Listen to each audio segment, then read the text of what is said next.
Hi friend, আমি বাপি। আর বাপি মানেই তো বুঝতেই পারছো কিছু একটা আছে।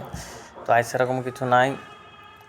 আজ 11 তারিখ। শীতের আমেজ অনেকটা বাড়িয়েছে, তেমন শীতের সাথে সাথে রোদের আমেজটাও বাড়িয়েছে। এখন বাজে 9টা 10টা প্রায়। তো এত যে রোদটা তাপটা দিচ্ছে, সকালবেলায় মনে হচ্ছিলো যে বরফ পড়ছে, আর এখন মনে হচ্ছিলো যে পুরো বৈশাখ মাস পড়ে গেলে, এত রোদ দিচ্ছে, গায়ে লাগছে।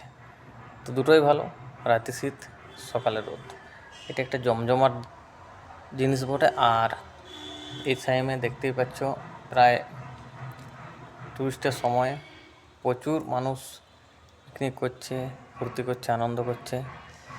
সবাই মিলে আনন্দ করো, ফুর্তি করো, এটাই দরকার। আর কিছুদিন পর শীত চলে যাবে, আর করতে পারবে না। তো সকাল সকাল চানটা করো, আর সরিষার তেলটা অবশ্যই মাখবে। এটা আগের থেকে বলেছি, ভুলবে না একদম। সরিষার তেল মাস্ট চাই। ঠিক আছে, চলো তাহলে